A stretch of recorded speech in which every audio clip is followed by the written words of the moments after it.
الزراعه احنا عندنا اشكاليه موجوده. انا عندي هنا بستورد 60 حوالي كده من 55 ل 60% من قيمه القمح، بستورد 70% من الشعير اللي موجود عندي، بستورد 90% من الزيوت اللي انا بستخدمها. للاسف انا عندي هنا زيوت زي زيت الزيتون موجود في سيناء وموجود أنا بستورد زيت زيتون وبستورد الزيوت كلها طبعا، وبستورد شعير. انا بستورد 85%. لا والذره انا بستورد 85% مما يدخل فم الانسان المصري. 85%. نقول له ماله؟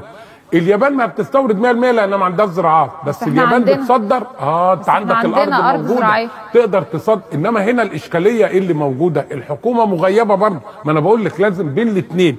الحكومه النهارده تروح تستورد طن القمح من بره ب $300. $300 يعني بنتكلم في 2000 جنيه. تمام؟ كلام محترم. تيجي تشتريه من الفلاح المصري هنا تقول له ب 800 جنيه. انت بتدعم الفلاح بتاع امريكا؟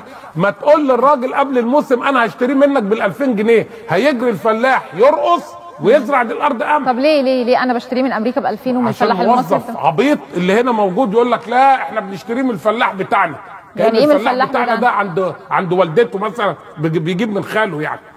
يا عمي انت بتستورده من بره بكذا، ما سيادتك تجيبه الفلاح بتاعنا ده اللي هو من الارض بتاعته يعني هو بيكلف نفسه مع خالنا يعني ما فيش حاجه، الخال والد يعني. لا انا مش قصدي كده يا فندم، انا قصدي ان يعني الفلاح ده بيشقى في الارض دي، فهو اولى بقى ان هو اشتري منه باغلى. انا بشتري ده بقول لحضرتك ب $300 الطن، 300 في 7 يبقى 2100، هنقول 2000 جنيه متوسط.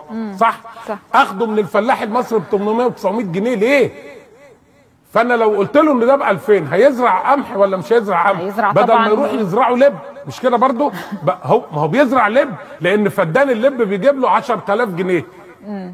يبقى لا اجيب لب وازقز واروق دماغ انا افيد لي، مش كده برضه؟ يبقى انا لو عملته دوت نفس الكلام للذره، نفس الكلام لو انا خدت ميه الصرف الصحي اللي موجوده، اعاده تدوير مياه الصرف الصحي اللي موجوده، لو انا زرعت القمح على مياه المطر اللي بتنزل سيناء وبتنزل اسوان والاقصر وبتغرق السيول اللي موجوده هناك، انا هكتفي من القمح.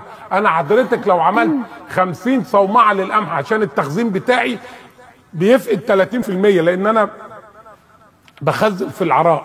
لو عملت 50 صومعه، الصومعه ب 50 مليون، ادي 2 مليار ونص، وفرت سنويا 4 مليار ونص سنويا. واكتفيت من القمح. مش ده ما هو حط ده. السؤال بقى، جبنا دوله الامارات بعلاقتي بيهم، تعالوا يا اخواننا قالوا هنتبرع ب 25 صومعه زي الفل، انا عاوز 50، والسعوديه قالت اتبرع ب 25.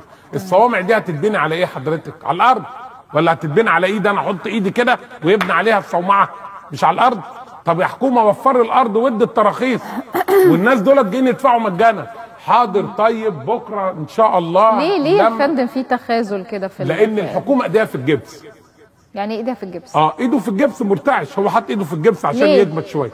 هو خايف يطلعها من الجبس، نقطه الجيم تقع يخش الحبس. هي دي المشكله اللي عند الحكومه. وهيخش الحبس ليه اذا كان هو بيعمل حاجه عبيط؟ ما هو